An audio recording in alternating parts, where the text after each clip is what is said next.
that probably won't last too long. Once, I will tell you, I tried to preside over a group of people who were maybe 4 to 9 in clown makeup, and I did not restore order there. It was so chaotic. The fool actually had to be a little bit rescued at that point. Things were really getting out of hand. So today, it would be preposterous beyond words. And again, preposterous, I'm fine with that.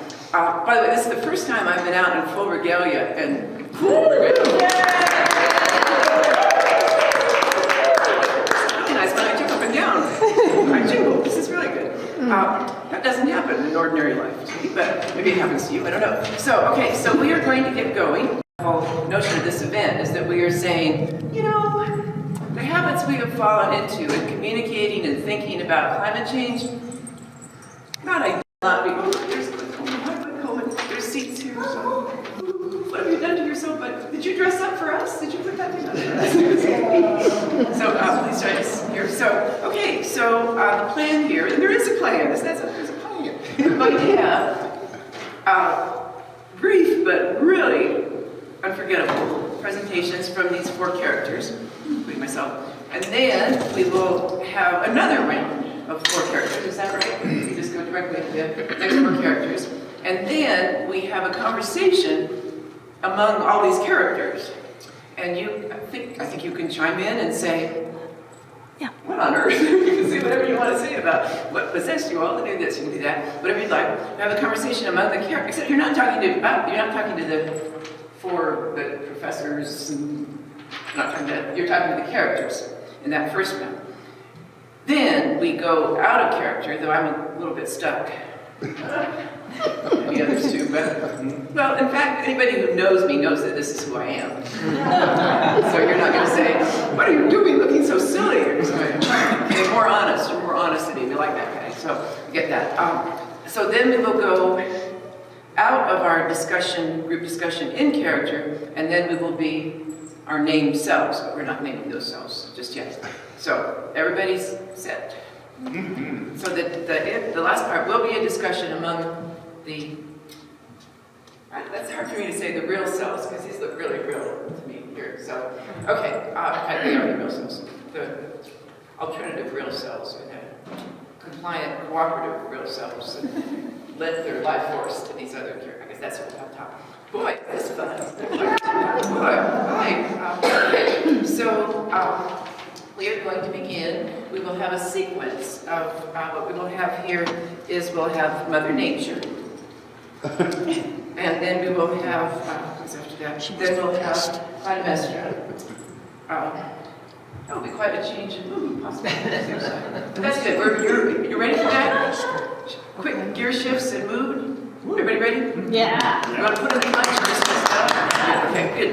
And then we will have, I didn't bring it up here, a Western tiger swallowtail caterpillar. I got that right? I kept dropping the tiger because there's nothing about that that makes me think tiger. Wait. Okay, sorry. That was it. I'm the fool. The fool got it wrong. So, alrighty. And then the fool has an incredibly exciting vision for the future. Really brief. Not the future. The future's not going to be really brief. That was it. I misspoke there. But the vision is very long-lasting, but briefly presented. So, are you excited? Am I excited? Yes. Okay. So, ladies and gentlemen, this is a great honor, and the notion that the fool would be selected to do this is so flattering. It's so just an act of grace, really. And so, the fool is now bringing before you. I think you may have thought you glimpsed her before, but never really just had a chance to be with her. Here is Mother Nature.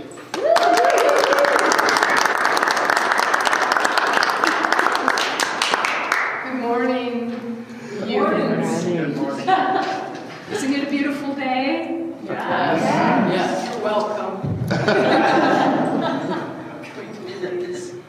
I came down today to talk about 7 simple ways that you can stop saving the frickin' planet. Because I love all my seasons, and not just summer. I've written them down for you. So, first way to stop saving the planet. Pay more attention to how you make money than to what you use it to buy. Make money sustainably and fairly as you work, bank, and invest, instead of make money wildly unsustainably and unfairly as you work, bank, and invest, and then buy a Tesla. Second way to stop saving the planet. Pay a lot more attention to how you make money than to how you give it away. Same basic idea. Third way to stop saving the planet. Just say no to greenwashing. If a Coke ad pops up on your Twitter feed urging you to recycle, just ask, why does Coke produce 3 million metric tons of plastic every year? Fourth way to stop saving the planet, vote.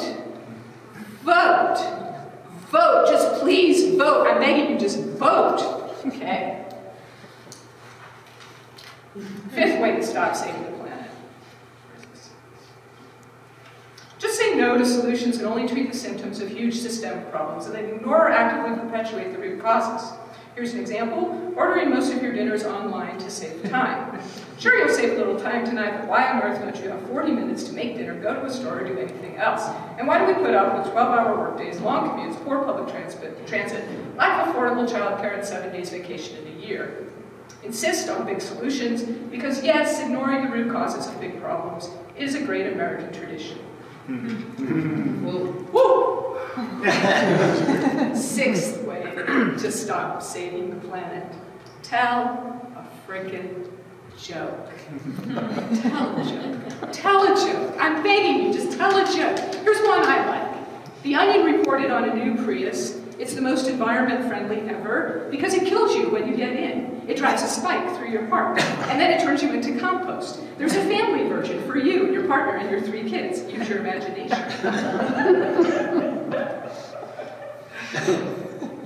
And the seventh way to stop saving the planet is my golden rule. Be an IMBY. Don't help stash industrial toxics and waste in other people's neighborhoods that you wouldn't have them stash in yours. We have quite a message. Okay, so I've noticed a lot of problems, both in my interpersonal life and on the global stage, the global theater. And I couldn't help but notice that some of my problems, clearly my failure to conform to the category of a citizen in the killing of my husband has made some problems. And in my attempt to solve them, I've really identified why those problems occurred in the first place. And it comes down to 2 things. Well, mostly, I'm vulnerable. You know, my son, do with regard to surveillance and whether there's so much, no, I'm not going to say that. People, they're problems. People are problems, and I really was moved by Jane Price's book, some that Mother Earth just recited for us, about this notion of whole planitude and all of these solutions of the environment being out there as opposed to addressing the interior environment and the spaces that were really can most profoundly affect and try to separate from less. So in an effort to take myself out of circulation, have less impact, I made myself into a completely freestanding, over 70 website page internet. It's handy, and I just want to show you around today. And I think it solves a lot of problems that might occur. So of course, I made Pandora to DJ my life, and all of these buttons are here completely live. So if I want to go to buy an album, I go to Gorgon Sisters albums. So every button that you see is totally live. This will take me to the Amazon page where I can buy olives, and it's all circular, so there's no outside impact, which is huge. And then there's just so many things I'm not going to get into, but like I have the National Security Artist page where you can do all sorts of things. Solve problems. And then about dance.com, how to do murder dances, as you know that my prep was essential on that work. And so I'm just taking passive-aggressive pastries. I started in my own religion as part of this, but mostly I think I'm just going to go here to show you one of these that I like. Again, trying to solve some problems, I developed this app with a website where I can just mow the lawn. We just know that there's all sorts of evidence that you can change the side of your blade right here, depending on what kind of mower you're used to. Again, just the impact of that whole grass thing, it's like, and I'm trying to stay inside, like just deal with this interior environment more. It's going to be super helpful. I'm just going to say, yep, so there's marriage reinforcement, I've looked into burying burgers around the world.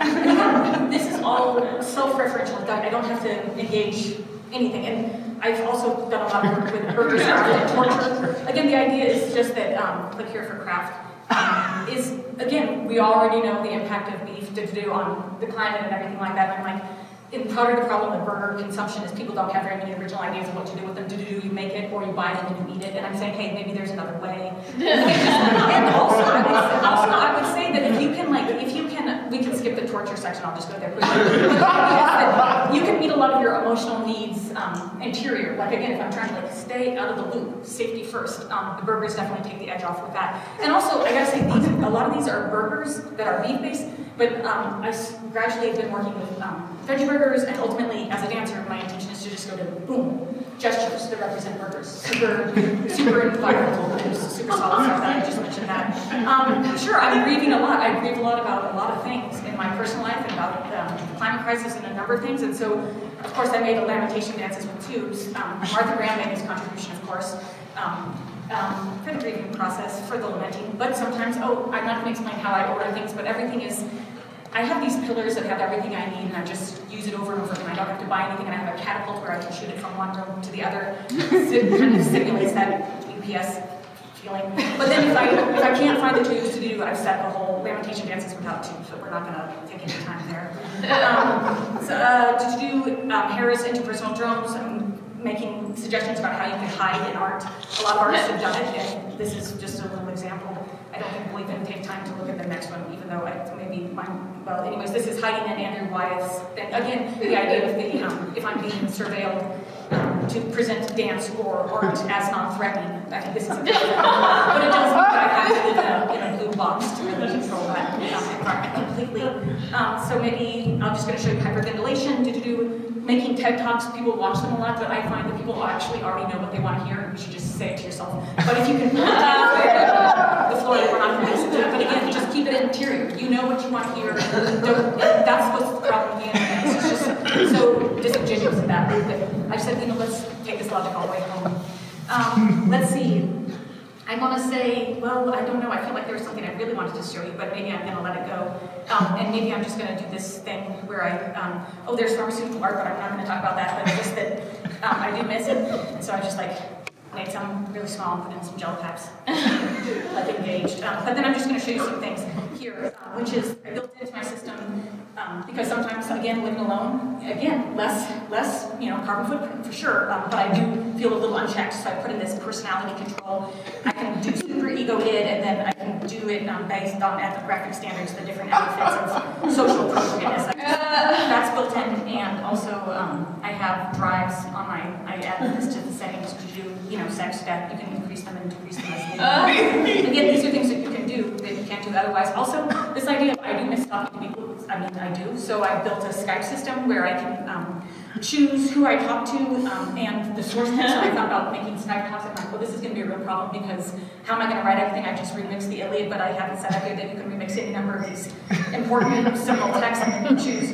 And I'm just going to show you one Skype thing, and then I'm going to call it a day. I won't show you wait, hold on. So this is how I'm not even going to show you that. I think that was 5. I'm not going to show you the New York Times simulator or my Google, because I'm going to stop. But I just think this could really help, and I just want to solve some problems, both my interpersonal and geopolitical issues. And I think people think you can't do it, and I just want to say I don't miss anything. And I didn't show you the Skype calls, but I just talk to myself. And those conversations that I have with my mom and my partner, they're pretty much the same every time. So you just make one recording and just put it out. So.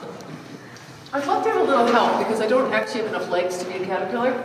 So could some people just get behind me and be in my caterpillar with me, please? To Oliver, will you do some legs with me? A bed behind me. Well, it's got some really beautiful long legs in there right now. I don't know, whoever needs to be, but I'm going to look a little better if I have more legs. That's just fine, whatever is added in. And if we could get a little caterpillar, that'd be great.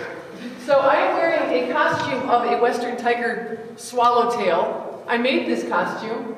I made this costume because I actually, once I got tenure, I thought, what do I like to do? I like to touch things, and I want to make more art instead of writing articles, because writing academically hurts, actually.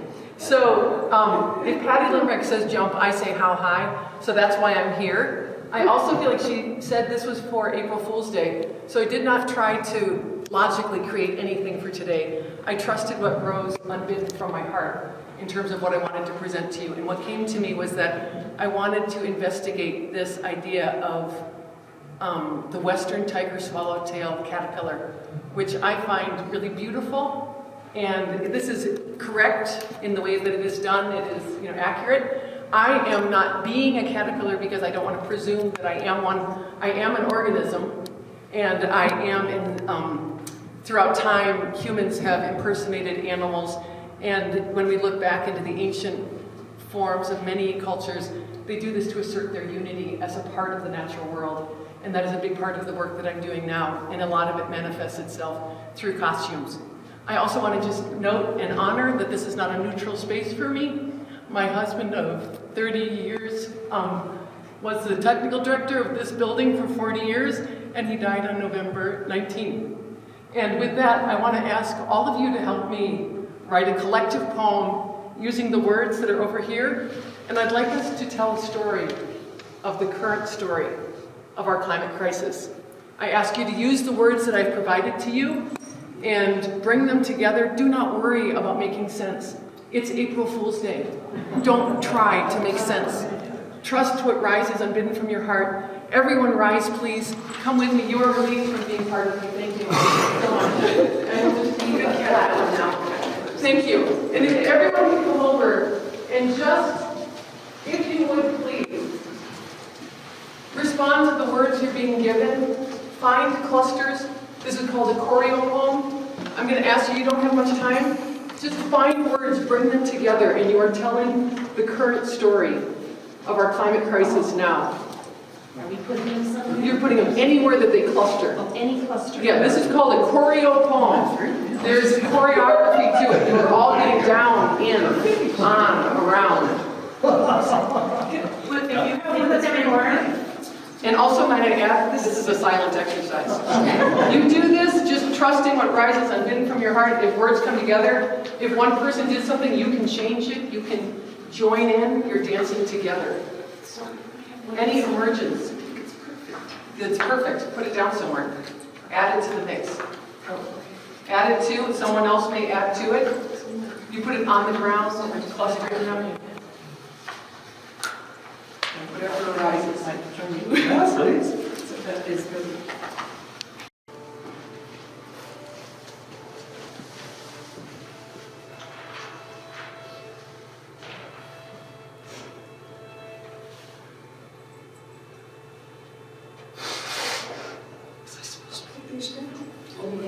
Okay. And I just want to note for all of you that you just engaged in a performance-based activity to co-create and co-author naming our current story. Naming the current story is a really important process before you imagine a new story.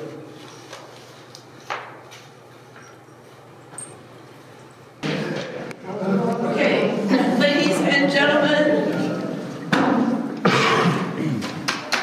we are so lucky to have this faculty at this university.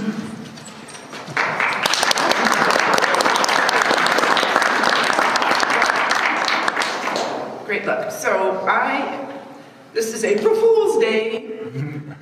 This is the first time in a long time. I don't think cruel kings or queens did this, but they often scheduled April Fool's Day for spring break. Sneaky royalty. They think they're doing somewhere, but they're not. So, or they are. Actually, they're getting quite a ways, but it's ending. It's ending now. So what we have now is we have the fool, who is offering some propositions, statements that only a fool would make. Surprise. And they could have big impacts. They could also not have picking caps. Those are the two choices before humanity today. And if they have, whatever size infants, whatever they have, you were here. You were here on April 1st, 2022, when nothing happened, or when everything happened, or some combination. So I am going to say these, I should say that when it comes to our theme, hopeless optimism, is there anyone more qualified than the fool? In case you were wondering, the answer to that question is no. This is the most qualified person. We're going to get to credentials in my second performance, but not. So my credentials are enormous. I'm the only one with a full resume as a fool. Yale, Harvard, University of Colorado, beat it, huh?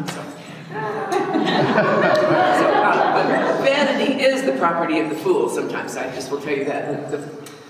Some closet fools get into vanity, but they don't quite know they're doing it. The official fool, knows that was a preposterously vain moment to practice I did. So when a fool is bragging, you know things are getting really disordered. So, okay, so here we go.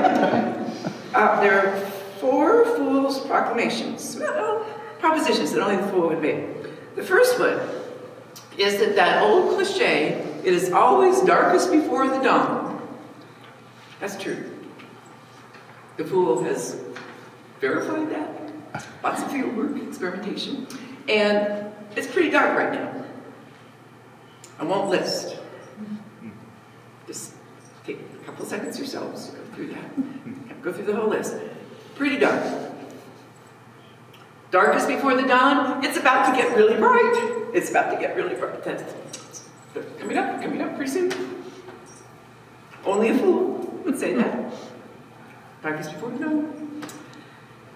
Second, this dawn. Second fool's proposition. The enthusiasm for division, dissension, all the divisiveness, all that is really running its course. It's running its course. That has been, if that were going to be worth doing, we'd know it by now. Didn't work out. So it is time to shift, and we will be shifting very soon, darkest before the dawn, to a phase where we look back at that divisiveness and division and so on. Why did we ever think that was a good idea? Did the fool tell us to do that? No, he did not. But it does look like an idea that a closet fool might have come up with. So, if you haven't noticed, official open air, not closet. We're getting to that later. So, okay, so that's the second proposition. The third proposition is that as this disagreement, division, dissension fades, we are on our way to a restoration and renaissance of humor and humility. Do you think it's an accident that those 2 words begin with the first 3 letters there? Well, it is. It is an accident. But it is so extremely liberating to think that we will make that shift. We'll give up the arrogance, the self-preoccupation, the defensiveness, the prickliness. We'll give that up. And hope and humility.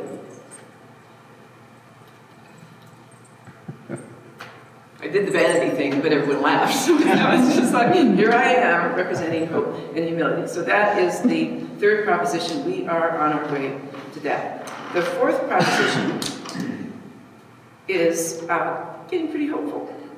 That with arrogance and overconfidence and so on shifting, and this dawn after the darkest point, we are going to need a huge workforce of fools.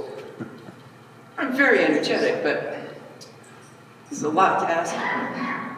I do have a wonderful resume, we went over that, but to ask of one fool to do all that, no, that's not going to be enough. So we need a lot more official fools.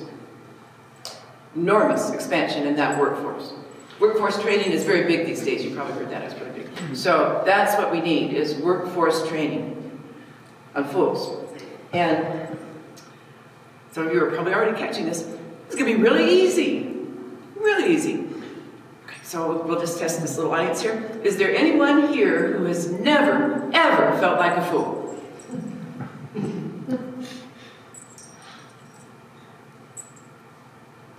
No. Okay. So misfortune occurred in human society where good-hearted people thought that if you were recognized as a fool, that is an occasion of embarrassment and shame and has to be evaded, has to draw attention to somebody, but don't ever let that happen. If you feel like a fool, that's your own private misery, but don't let that out. Don't let others know that about you. I did not invent that. What I know, my personal testimony from this outfit was acquired in 1977, I think. And it held up really well. Petrochemicals do better than we sometimes think. There's a chair there so we can see them.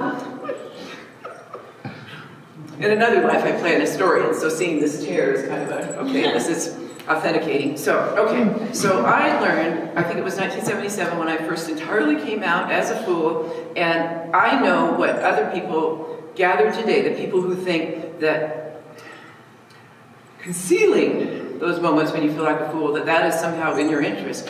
I know how delightful it was to just say, I had writer's block in graduate school. That never happens to anybody else. I was really nervous. And I concealed it. I did everything I could to conceal it. And then I declared I wanted to be a accredited official university fool. And the next thing that happened, which was not really my doing, a little bit my doing, the New York Times carried an article about me wanting to be the official fool. So I get this article, I think, oh no, this will do it for me academically, my career. Now I'm known, International Herald Tribune picked it up, so I am internationally known as a fool within 36 hours or something. I think, oh no, this will do it. Well, you can see my academic career has really suffered, really bad. So sad about having accomplishments there. So the relief and the liberation and the peace that come when you just say, I'm going to conceal that? Why would I bother? Why would I do that? First of all, people suspect it anyway, for heaven's sake. You might as well just go forward and let it. So that is the workforce. The people who fear being thought of as fools, sorry to tell this, but I do consider them closeted fools. I had a very bad idea a number of years ago where I was going to do what a really good part of the gay and lesbian movement was outing closeted people who were very tempted briefly.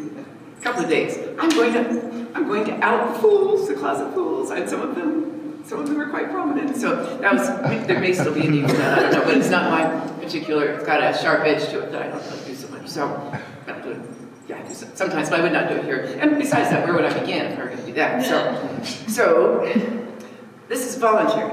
This is closeted fools who think, this is so confining. It's really uncomfortable. I don't want to do that. So this great burst of human energy as the closeted fools just get out of the closet. There's the workforce. Huge, with the great majority of people out and liberated and joyful and trustworthy and forthright, and they can then do the heavy lifting, it is heavy lifting, that gets those two fools propositions, the end of dissent and division and the rise of hope and humility. That's the workforce. That's where we're going. So, that is the really great news here. And the even better news is that you were here in Macky Auditorium with some very excellent comrades. Fools kind of used to being solitary. And this is a very joyous occasion to not be solitary. But just think, when everybody is out of those closets, just think, solitary. Friends, comrades, colleagues, every direction you look. And then think of the closet space will open. And think of how we can then use that closet space to store all our need to move on old habits, all of our tired old assumptions, all of our, well, this is how we must behave because this is how we've always behaved. These are the desires that masqueraded as needs, but we're going to keep them as needs. All of that stuff, all of those old assumptions in the closet. Closing the door as we leave the closet. So, that's...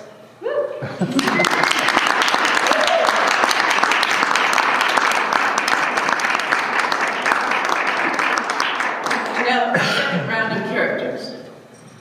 I'm not a character. Object to that. Characterization. Thank you. Good morning. I'm Jenny Price. I am the Regional Administrator for Superfund, Region 7.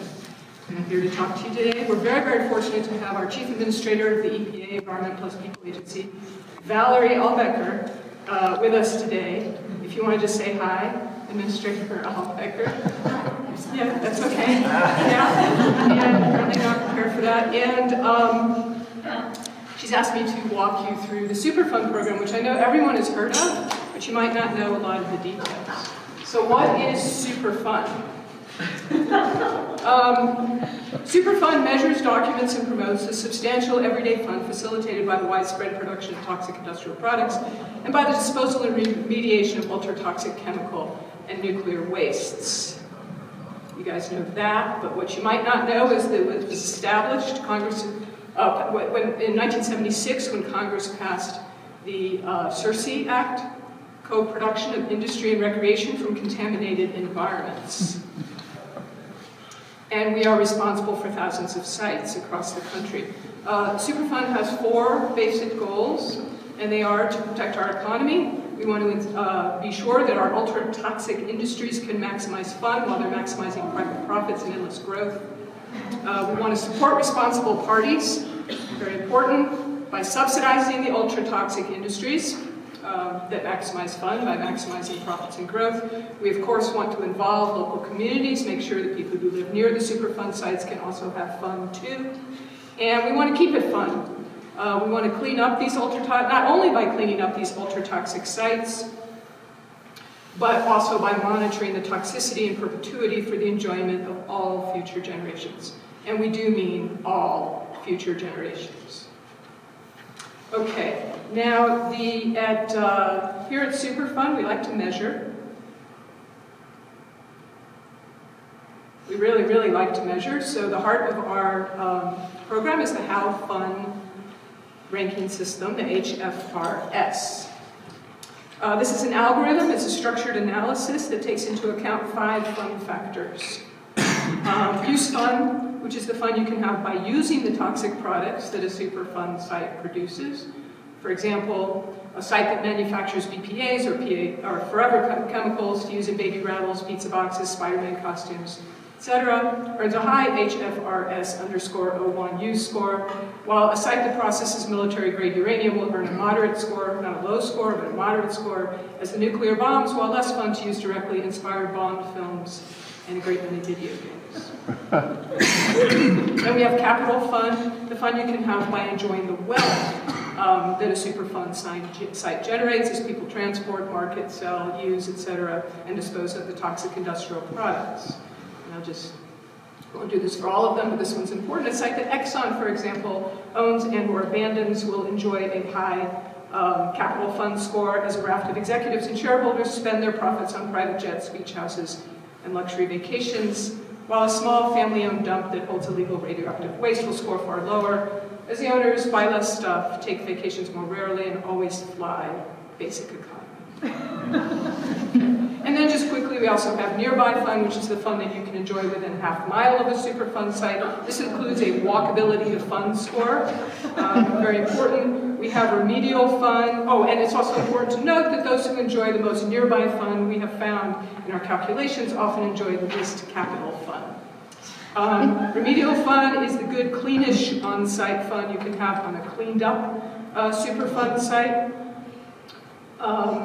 And then heritage fun is the fun that a Superfund site facilitates through the associations of the ultra-toxic products with the American dream. And I'll just note that most Superfund sites have very high heritage fund scores. So I'll just show you that. Produce the components of cars and trucks, pesticides, Barbies, lawnmowers, rugs, cosmetics, guns and bullets, etc., etc. Okay, high heritage fund scores. And if you want to, you can also check out the How Fucked rating system, which is, you go to our Superfund site, which is a division of Superfund, and it will have lots of information on that. And then, let me go back here. Uh-oh. back from, do I just do escape? Where's Escape usually does it. Because it's on the phone. Sorry. Just go back to super fun.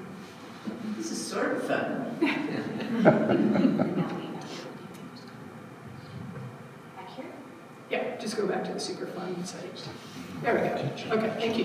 Thank you. That's our tech expert, Macky. Okay, so you have your HFRS score. We put all of that together. We put it all into our algorithm. And you get, I'll just show you an example. Here's the Carter Carburetor site in Region 7 in North St. Louis, a super toxic site we made, and therefore has generated a great amount of fun, abundance of fun over the decades. You can see your toxic fun catalyst over here, your high fun factors, your low fun factors, and then the fun status active in perpetuity, which is basically all sites. You can get your how fucked info here. And then the Superfun HFRI score is 98.73. Now this may seem like a high score, but what's been really interesting to us is that every site that we have plugged into our algorithm has come out with a 98.73. This is a surprising finding to us, but as we like to say at Superfun and at the Environment Plus People Agency, the algorithm does not lie. That's all I have time for today. Mr. Albeck, would you like to add anything? Great job. Okay, thank you. For the promotion. Thank you. Thank you. Okay, thank you so much.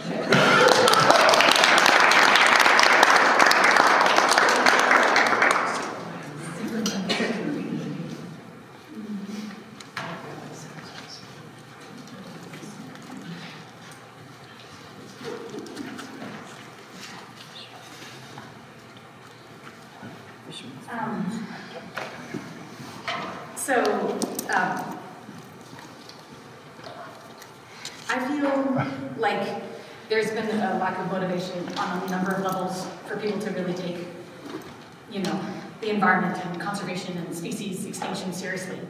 And then many years ago, 20 years ago now, I read an article in the Times by Maureen Dowd where she described the incredible shrinking Y chromosome that originally had the same number as the X chromosome, which is, well over 1,000, now only having 78, that had been shedding chromosomes and that it was in peril. So that was 20 years ago, and David Whitehead, at the Whitehead Institute in MIT, they've recently, I'm not going to explain it, but it's, if you have a Y chromosome, don't worry about it, you're actually the fastest developing part of the human genome, but I started doing this work before they finished that, and I'm sticking with my proposition that if we can think about the potential extinction of the Y chromosome or anyone who identifies with Y chromosome, it might be a helpful model in terms of our what I did is I went ahead and kind of the fundamental question I'm asking is, okay, if the Y chromosomes are gone, what's going to be missed? And how can we replace them with apparatus, procedures, and choreography? And so this is, I'm not gonna, and then there's a whole section of where I make a whole man archive, and we probably won't get too much of that, but I just want to show you around again, just trying to think about if we're committed to this trajectory that we're on, and we're not gonna,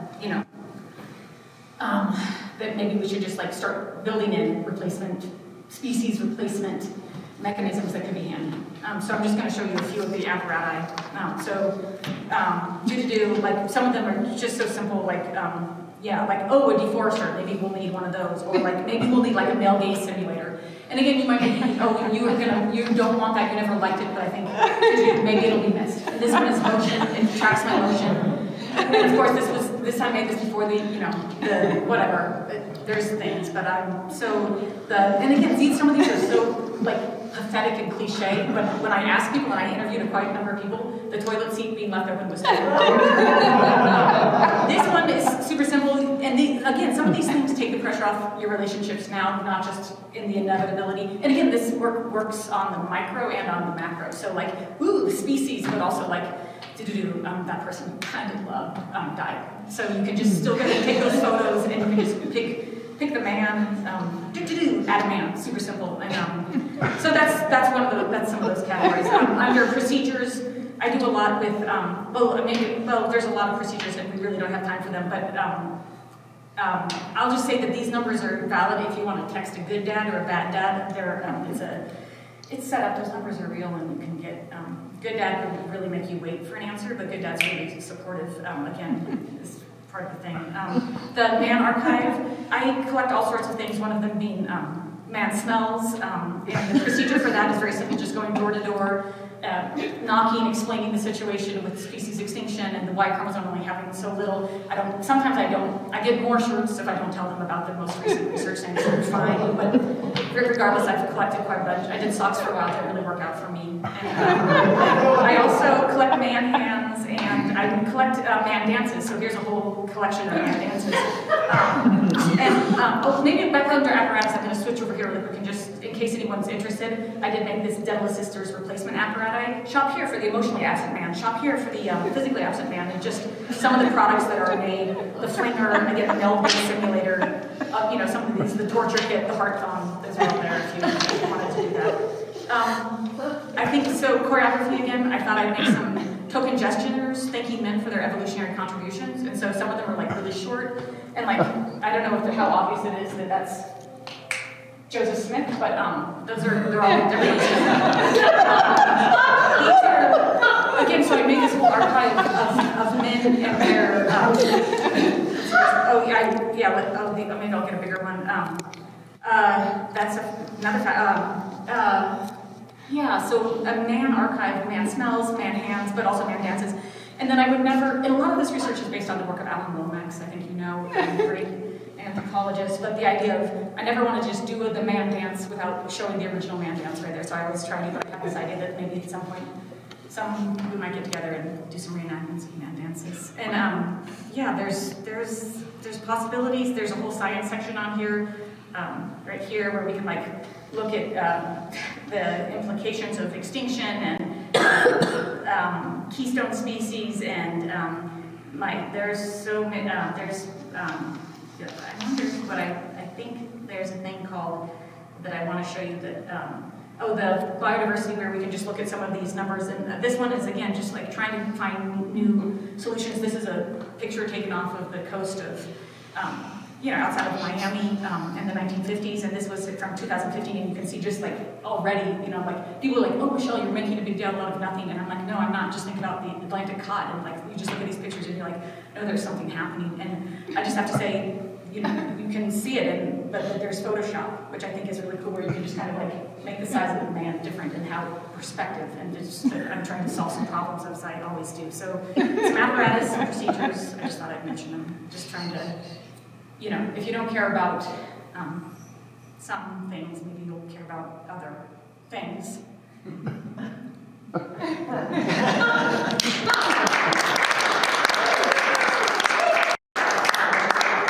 So, as before I was a Western tiger swallowtail caterpillar, I am now truly a Western tiger swallowtail. I'd like to just acknowledge that there's a lot of ways of knowing, and this is an attempt to come to know through costuming, through embodiment, and through movement. And there was a moment that I had a really beautiful moment when I first made this. I had no need to make this costume. Nobody needed me to make it, I just wanted to. And that's why I brought it out for today, because Patty said this is a Fool's Day venture. So this is a costume that I just made because I wanted to, and I ended up using it in a lot of different ways since. But the thing that really pleased me was when I first made it, I had thought that I would want to hold the poles out to extend the wings. And it was actually a moment with the aforementioned husband, who used to be the technical director here for 40 years, who then said, oh, but if you hold them, and would you pull up my costume, please? Can you pull up the front of my costume, please? Thank you. If you notice, I went from holding it like this to holding it like this, and then, you can drop it again, please. And then something magical happened where it really did get a feeling of butterflyness. Yeah. And it's really not, I'm not a Western tiger swallowtail butterfly. I'm exploring and I'm learning from them through my costuming and embodiment of them, which is a very different thing. And I'm a humble student of and co-creature with them as we all kind of work towards a new story of survival, thrival, and greater equity. So my work now is really how do we use performance-based methods to co-create a equitable, survivable, thrivable future for all life and the ecosystems upon which life depends.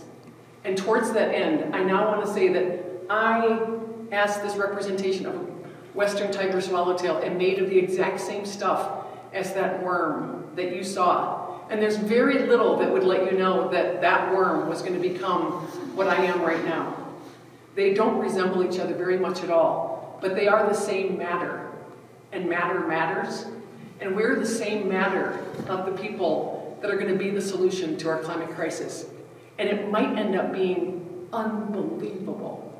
It might end up being more fun. It might end up being beautiful. We might be able to fly in this next incarnation of ourselves as a new society. So I want to just invite everyone to rise up, take the same words that you had before, and co-create a story of our future together. Taking out any words you need to take out, put them on the bench if you don't need them anymore. And we're just going to co-author an equitable, survivable, thrivable future. And let's go back to our words that we had before.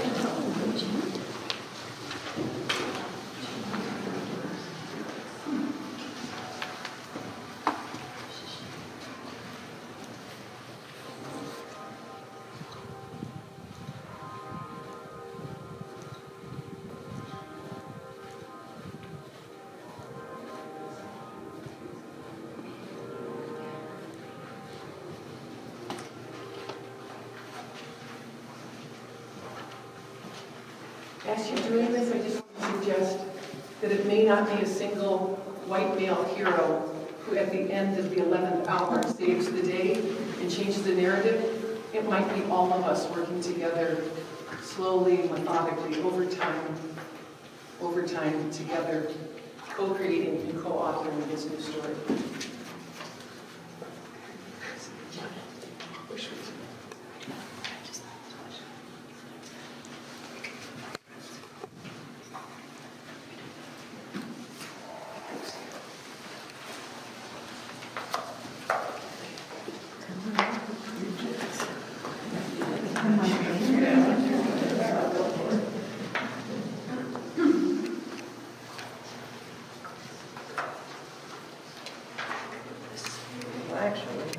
Is it harder for them to home? I don't think so. Authorship is one.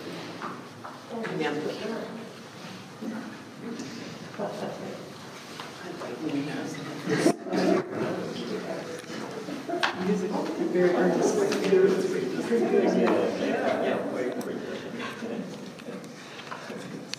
Make now is that in fact a person in this really complicated world who has a PhD, who goes out into the world as if she has figured everything out, that is like a baby seagull. That is so touching to see a person with a PhD saying, I've got credentials, baby seagull. I'm not going to in any way club this baby seagull, but a professor saying, look at my, or anybody with a PhD saying, look at my degree. It's like, oh, for heaven's sake. Do you have a mother baby seal? Keep you safe from, so that's why the baby seal was here. Then there is this is a rubber chicken. And it is not, it's only been used once at an academic conference, and it was a delight. When people are hesitant to come out of their area of expertise, you can toss the rubber chicken at them with the understanding that they'll not have to be knowledgeable in a deep, self-confident, overconfident way. So this was used at an American Historical Association conference. And then this group met again, and this is one of the happiest moments of my professional life. One man who had attended, a professor from a Midwestern college who had attended the conference months before that, a year before that, I guess, came, we were sitting at breakfast, and he said, my 7-year-old, my 6-year-old asked, is that woman with the rubber chicken going to be at your conference? That'll do it. That was 15 years ago, too early for retirement, but really just one of those moments. So the point of this garden is that it would be really great if more professors wore the robes, fine, but wore the white face. Fool's picture. So that's the dream, that more professors who do have working with PhDs, not just professors, they have expertise, no question about that. They have credentials, stripes and so on, and they are far less effective than they could be because they think that expertise and parading of credentials will do it, when in fact the stance that the fool makes perfectly comfortably is, how on earth could I do this alone? I have this expertise. Good. But that is taking one piece of a jigsaw puzzle and saying, look at what I've got. I've got one piece of the puzzle, which is good. That's really good. But you need the other folks on it. So I'm proud to say that, I think I can say this in my makeup form here, that Michael Leitner is the Vice President of the University of Colorado for Academic Affairs. And he and I are close to finishing a draft of a proposal that is called, I think it will be its official name, All Hands on Deck. And it is a proposal that we hope will really just bring people out of silos and burrows all through the University of Colorado system and give them the liberation of saying, I can bring this, but this is why I need all the rest of you on the team. It does not even suggest that the people who take our grants from this, there will be money in this, there's nothing that says that they have to put on clown makeup. No. No. We're pushing it pretty far. We're pushing pretty far. And they may do it on their own. They might just say, of course, put it on. And let's dance. They might say, if they're men, they might say, could we just dance while we put it on? So, okay, so this is obviously a magic wand. And magic wands do better in the humanities because we wouldn't know how to test anything anyway. So they would do less well with our brothers and sisters in science and engineering, but who knows. So I don't even think they could figure out when magic wands are effective and whether or not. I believe this one is effective. And this is the magic wand for the All Hands on Deck initiative. If you would like to be touched with the magic wand, or if you would like me to touch, Anne, how nice of you. What should you do? Should you, I guess just sort of, the fool is so perfect. Dump her, yeah, on the head. Wait, or in the head. So, I don't know, how would you, you're as much of an expert on this as I am, that's the point. So Anne is our first. Welcome, Anne, and of course we're going to have snacks in a bit here, and anyone who would like to be recognized or whatever, brought into the team, be visibly embraced as one of the hands on deck. Oh, hands on deck.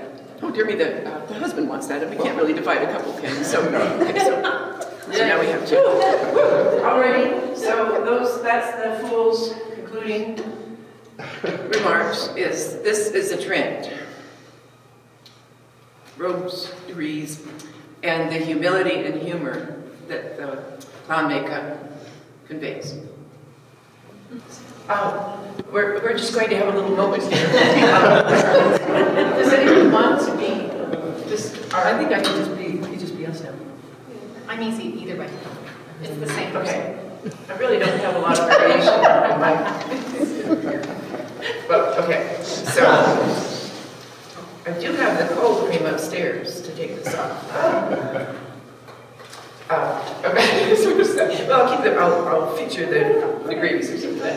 Okay. Well, alrighty. So now we are going to speak as this would be Michelle Ellsworth, a professor in theater and dance, and Beth Osnes, professor in theater and dance, and Jenny Price, who chose independent scholar, which suggests that she. Writer and artist, but just didn't happen to decide to go through the conformist customs of tenure.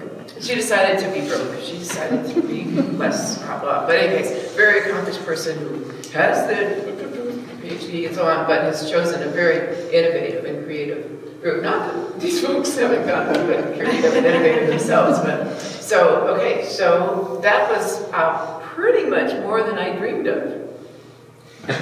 When I thought about this, and when I wrote, I knew Jane was coming, and I knew what super fun it would be to have Jenny here, and then I thought, oh, if I could have my dreams, oh, and then I got my dreams. So I'm just sitting here overcome with a sense of good fortune, which I could keep speaking about, which I think is not a good idea. So what was this? Is it a precedent? Is it going to go? Is it going to go somewhere? Oh, yeah, from them. I'd like to hear. Oh, you'd like to hear that? They've been so Okay, silent for so long. yes, so to understand though that I'm going to want to have them come back to ask you, can this go somewhere? Okay. Okay, all right, so, wait, hello. All right. What are you thinking? We stunned you into something. Yes, please. Well, I'm thinking, so I enjoy Beth and Michelle's work. I didn't know your work before, but it's great. And I think what's so interesting is the way that gender comes into discussions of climate change and so on. And, for sure, for me, myself, I think if there's one thing to change, it'd be like if we could rewire the minds of young boys in particular, or something about what masculinity is. I think that would be really, really important. But then, just yesterday or so, I read in the New York Times an article that was titled something like, why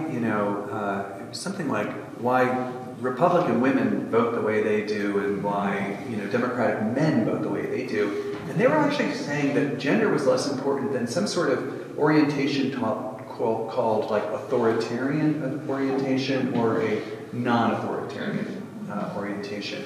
And I guess I wondered, Michelle's nodding, so she's thought about this. What does that mean, and how could we do something to kind of help rewire that? Because it tends to be that if you're an authoritarian kind of person, then male or female, regardless, you're going to think a particular way, in a way that I think we would probably say is ultimately more destructive.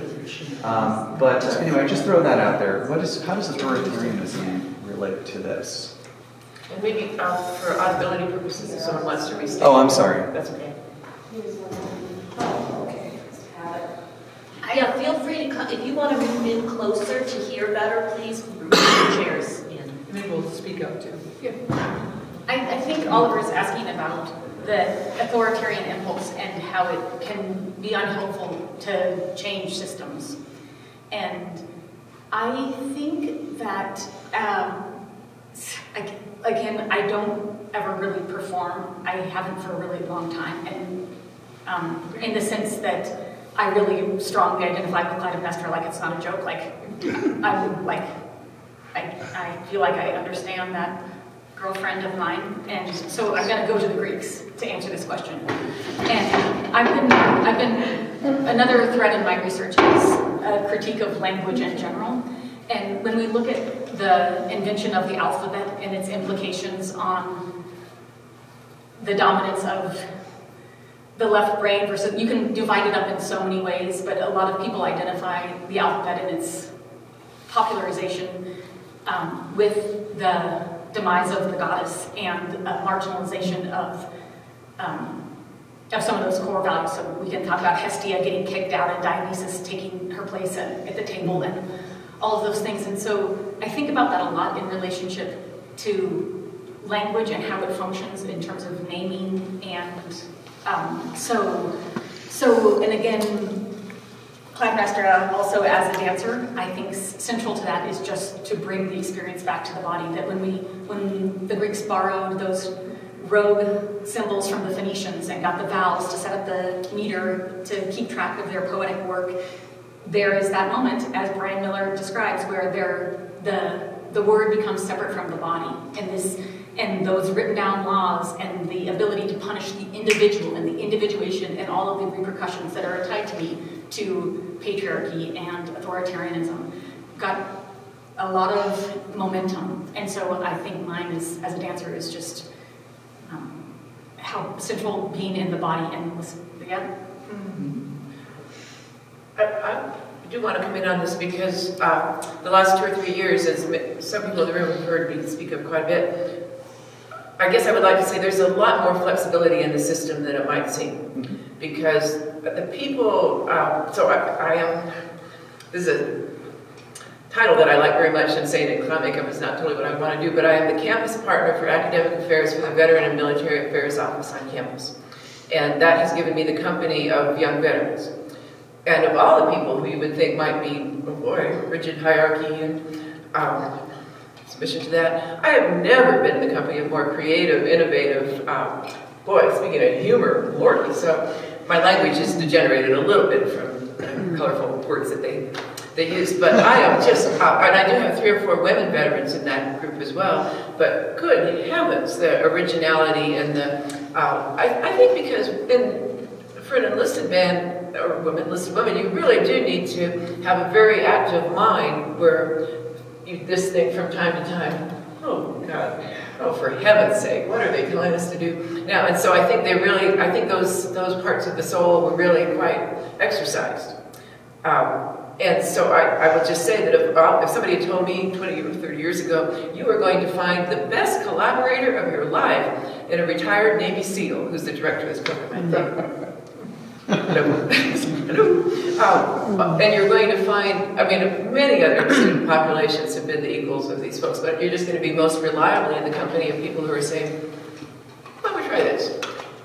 So just to say that the most forceful imposition of authority and chains of authority, well, didn't really... Maybe we're overestimating that or don't I would say so. understand. And I would say, based on the quotations from the great Rabbi Jonathan Sachs last night, he says that humor is the thing that you can't be a victim. If you can find the force that is wanting to oppress you, if you're finding that force really funny. And just to say really quickly, I love this observation because I hadn't really thought about it, even though I've thought about gender quite a bit, and I think we think with gender. So it's not surprising that all of us really have strong kind of gender, we're thinking with gender in our projects, and I think that actually it makes me think that if I did this again, I would make Mother Nature more gender fluid. Because I actually sort of resist this association of women with the earth, which has just as often been used to demean women as to celebrate them. And I think maybe Mother Nature, it should be like, I don't know, what we call it, they nature, or something. I'd have to think about it. But it makes me think about, well, maybe I should just plug right into that Mother Nature thing. Or I should perform her differently. Yeah. You know, so They. No, you want to be they. I don't think Mother Nature's a baby. I'll think about Don't work it. on that. Your pronoun. Put off the pronoun issue. It's interesting because I've been doing I realize now I've been doing a decade of really looking at that nexus of women, gender, women in particular, and the climate crisis and the clean energy, the push towards clean energy, and then also that kind of equality, that elimination of poverty, which is really at the heart, sits at the heart of sustainable development when you look at what those 3 pillars of that are. And working really, I've had the great fortune of working at a really international level of people who are working on this. And the thing that I can't know things, like there's things that I can't tell you why it's just true, but I can tell you that with the poker chips I have left in this lifetime, I'm going to put them on supporting young women in developing their voices to be leaders in this. And one of them is Michelle's daughter, Uli, and we just did a workshop for the Commission on the Status of Women, the side NGO events that reached an international audience, and her daughter was one of the leaders, as well as Sayara and Ting. And these 3 young women just frickin' rocked it. They have intelligence, they have conviction, they've been doing performance-based activism and acting up and authoring a new story. They've been invited by our city council to come when they want to introduce the proposal for a new climate action plan. They call on our group, Young Women's Voices for Climate. And I can't, we're still, there's all these pithy responses you can have to the gender climate, and it's just so, again and again, women suffer the most, women have contributed the least, women are the solution. You can say, Beth, back that up. I'll say, I don't care, I'm a full professor. The women are going to be the solution, and it's going to be a female-focused approach. We're doing a program this summer on interspecies coming together through art science, and we just say it's for young women, anyone who identifies as a woman sometimes or always, or just even identifies as benefiting from a female-focused approach. So really welcoming, we have all genders showing up in this work that we've been doing of grad students, undergrads, and it's an interesting place of co-becoming together, of figuring it out together. We don't know the answers yet, but that kind of humility you talked about. But it's just that, I just think that I see the most promise. I love adults. Adults are great. I am one, but I don't see a lot of flexibility, so I'm really more interested in younger people. I'd love to have you come and perform at Treasure Retirement Committee. Great. And all of you, we've had Patty, you don't recognize me, but I've worked there for 25 years in the activity department, and Gary Kahn is trying to get you to come. Yes. We'd love to have any and all of you. I just think it'd be exciting. Right. Could you say a little bit more about that? Because Gary and I had a brief exchange about it. I think Tamar got back to him about this. That's how I knew about this. Yeah, could you tell us what Gary was thinking we should do with you? Well, at first he wanted to have you come and do something for April Fools. And you were already booked up for good reason. But then anything, we want, we've always gotten a lot out of you. I have worked there for 25 years, and I couldn't live there except I can't afford it or want to live there, but I work there. Yeah. So anyway, that maybe sounded bad, but it's a great place. It's just. And the we and the there that you're speaking of, just tell people that. Where's the there and the we that you're saying we have done this? Fraser Meadows. Treasure Yeah, Retirement that's right. Community. Yeah. It's Yeah. in Boulder. It's a big.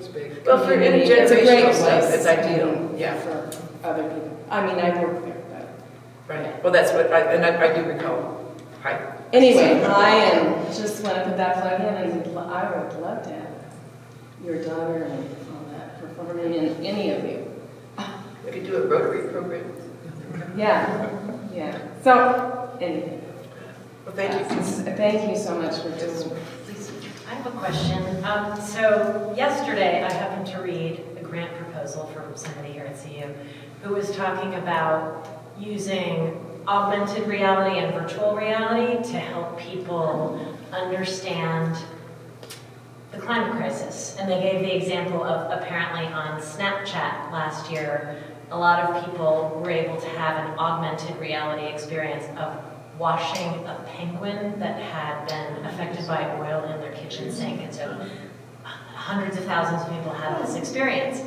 And so the argument was that they wanted to have, they wanted to be able to create different experiences like that so that people could really have on a personal and sensory level the experience of what was happening with the climate crisis.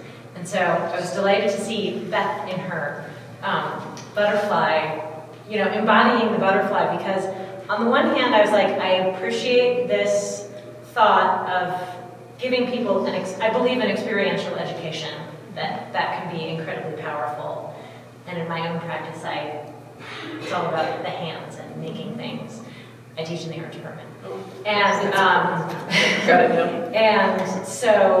and then there was the other part of me that was like, the digital just feels a little removed, a little like maybe not quite. So I was curious specifically about Beth's experience of embodying the butterfly, but any of you, if you have thoughts about that.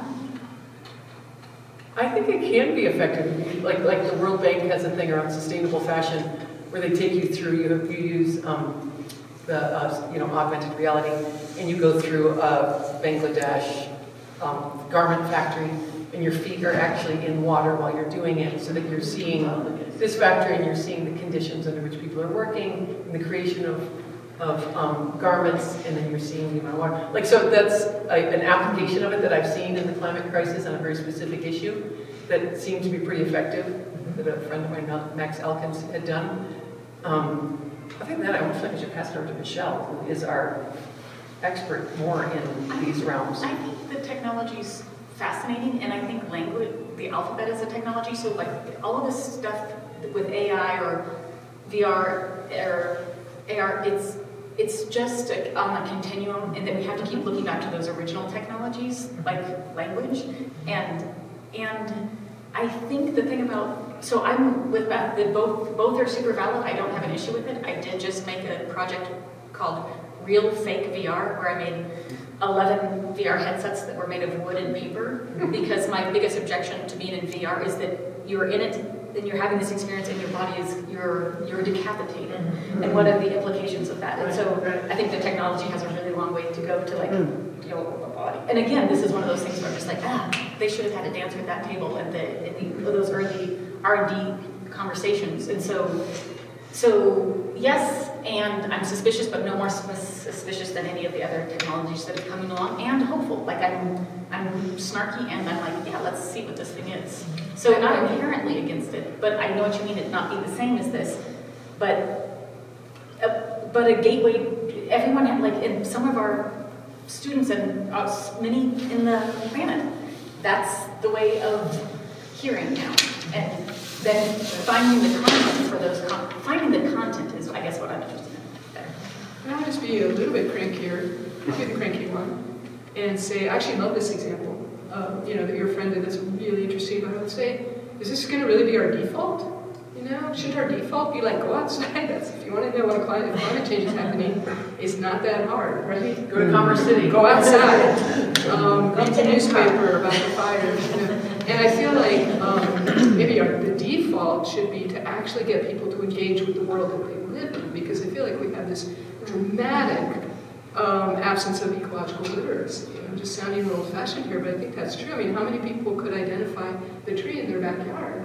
How many people know what, there's such an incredible lack of knowledge about the world that we live in, and I think that has everything to do with climate change. How are you going to live in a more sustainable world if you don't know how the world that we live in basically functions? And so for me, it just sort of feels like, is that going to really be our default? Is that going to really be our go-to? Because it seems like it just takes us farther and farther away from saying, it's really important to understand ecology and to understand, basic things about, how about, let's learn more about where your water comes from, and see where that is, and learn more about does anybody know in this room know where their electricity comes from? Probably a few of you do. I'm vaguely aware of where mine comes from, but that's enormously important, and how can you really address climate change unless you things like that? So I would say, like engage more deeply in the world rather than engage. So, but that's a sort of old-fashioned, obviously cranky view, and when you give an example like that, I go, okay, stay open-minded. That's actually really, really interesting, because of course one of the problems people always say is they can't take responsibility for things you can't see. Yeah. So that seems like a really nice application, but I just don't think it should be the default. But animation could do the connections of this is my philosophy, so animation could do, anyway, so we have one thing, right, but I'm just going to point out that we're pretty close, and we do have snacks, we have a whole bunch of snacks over there, so that is really, it's always making a material reality and being embodied.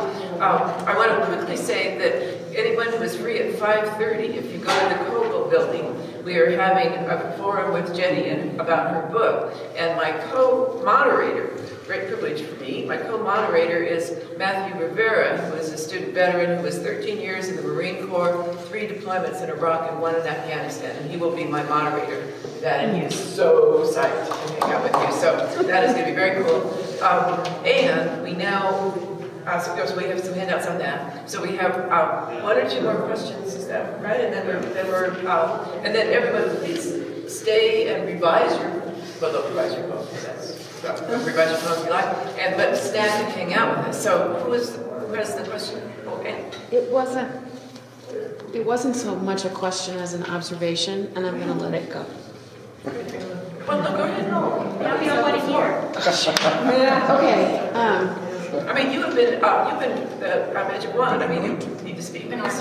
Yeah. Okay. I hear from what you're saying is, what can we use to put ourselves in other people's shoes? And I hear from what you're saying is, don't look over there, but look at what's right in front of you. And they're both valid. Yeah. How we make them both work together, I have no idea. But that's an all hands on deck. Yep. It is. Thing. So, okay. So thank you. So boy, that magic wand. We're there. So I have no vision of how to conclude this because I want it to go on forever. So that's not over. Well, and so that's what I want. Our last little round of things here. I will be beyond consolation if this is the last time we get to do this. There's no comfort. I have a basement full of costumes, Betty. I am ready. No, I'm ready to game on. Not so just rigidity, but I may get limited in this. But so I want to say thank you to all of you for this, for this venture in this space, and particularly especially to you, Beth, because I imagine that being in this space again is a pretty vulnerable thing to do today. It's nice too. So thank you for the gift that you've given us, all of you. And he did the polls. He did, we helped with the polls, yes, Yeah, lives on. which is astounding. So, so would everyone else like to, in the panel, just like to say what, keep me from inconsolable grief and say that, I shouldn't say grief, but console me by saying, we're gonna do this again. Yes, you are consoled. Okay, okay, and we don't know, Study American West has had a, there's interesting news, a 30% budget cut from the College of Arts and Sciences and a great departure of our staff, so we may not be the hosting event for a spell, a little bit of a moratorium on that, but well, already, so character developing, very good character developing, 30% cut, nothing like it for really growing up at an advanced stage. But we are going to be, and what an audience, can I just say, this has been such a great group of responsive people, all of them repressed poets. All of them, just like, is it ever going to happen in my life? Will I ever get to do that? And I just, I'm so fortunate I kept running into you and JP on campus. I know. Which I did by hanging around the campus, hoping Well, you guys it's would also come by. because through COVID, we had a disc golf course, that like a tennis ball golf course that did the whole campus. It was an 18-hole course, and I do have copies of it if anybody wants to do it. It's really officially set out. It's quite pleasant. And then I just happened to be in the right. Yeah, Good for me. You didn't get hit by a tennis ball, but you did. Not once. Not once. Although if I'm going to be hit by a ball, I think it would be a tennis ball. So, okay, so do we have any need for more photographs of these folks? We're good? We're good? Well, I don't know. Because I want all of everyone I know to see the company I was in. Well, we could. So, One last quick one while everybody else goes get the good snacks. okay, so audience, you were the best.